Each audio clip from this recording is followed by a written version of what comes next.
Imagine a world without skyscrapers, or HD TV, or Dallas, Texas. A world without network servers, foreign restaurants, or productive business. A world in which videos like the one you're watching could only exist in theory.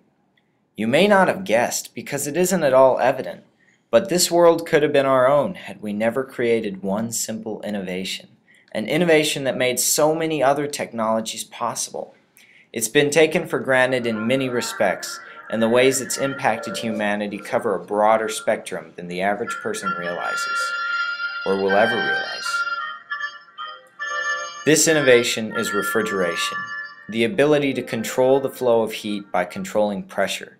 It was invented for one simple purpose: to create ice. Most people think of it as just that, a way to freeze or cool your food. But the possibilities of this innovation change more than just the field of food preservation. But to see where it is, we should first look at where it's been. In the 1750s, an ambitious entrepreneur by the name of Frederick Tudor began to sell ice off his lake. People began to find uses for the ice, and because it melted so quickly, they consistently needed to buy more. As commercial ice became more and more popular, Tudor's business took off. Just decades later, he would be selling hundreds of thousands of pounds of ice every year.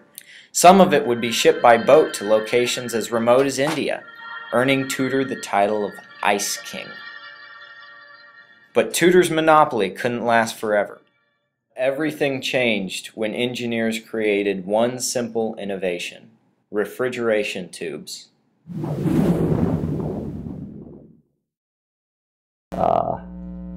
How is refrigeration important for preserving food? Right. Let's just call it that. So. Okay. Product refrigeration is just as important as people cooling, if not more important, because it not only preserves our foods much longer, but it also helps with medicines. Also, we see some refrigeration in manufacturing for some of the microelectronics that we're seeing, and kind of on the edge of refrigeration and people cooling is in surgery suites. Most doctors want that suite at about 60 degrees for several reasons, and the most important one is what they found is patients do much better during the operation when the environment is a lot colder. So refrigeration is just as important as people cooling.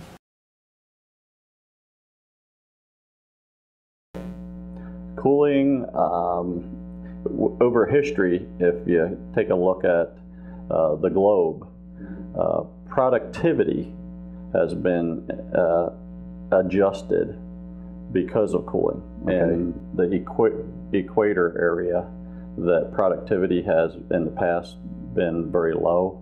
So since comfort cooling has been implemented, then we actually are getting some productivity out of those zones on the globe that in the past hasn't. In the areas from the mid-south down through the equator to mid-South America or throughout the globe, they said the tendency for the human is they tend to be lethargic because of the humidity and the temperatures. Because we did in fact lose cooling in this building during last summer, and the temperature went up, and people went home. The people who stayed here, their arms are sticking to their paperwork, and it's just miserable. So productivity just takes a nosedive when we lose cooling. So from a business standpoint, cooling is important. So now all of a sudden you actually have industrial production in those areas where you can cool and dehumidify work areas, and we're getting much more production since the 40s.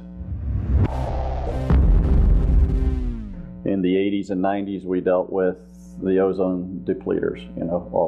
That was something that we have chemical compounds that were so stable that they actually they were stable in the atmosphere and made it up into the ozone layer. where with the chemical reaction, we were depleting the ozone layer.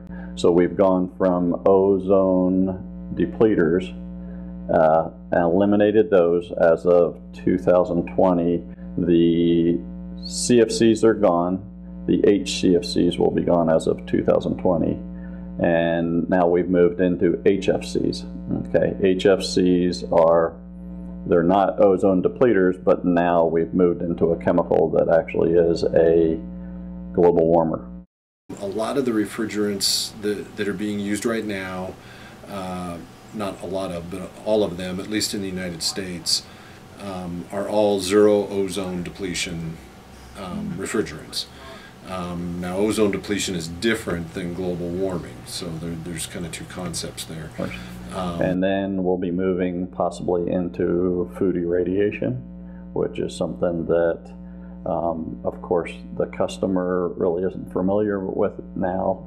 And as soon as you say radiation about anything, people don't want that used or anything to do with that around their food products. So. The push now in the United States anyway is to try and further reduce the global warming potential for the refrigerants that are coming on the market. I don't see a big change in refrigerants probably for the next 5 to 10 years. Because people don't realize how hard it is to develop a new refrigerant that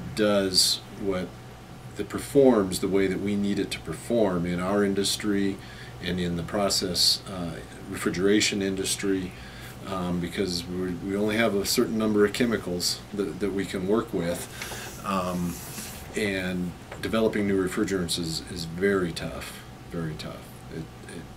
It's very limited on what can be done. So unless there's a major breakthrough in the next probably 10 years, what I see refrigerants being like in the next 50 years is probably going to be very similar, just a new compound of chemicals that they've come up with that will still do the refrigeration process that we need it to do under the pressures that we're used to working with and the temperatures that we're used to working with.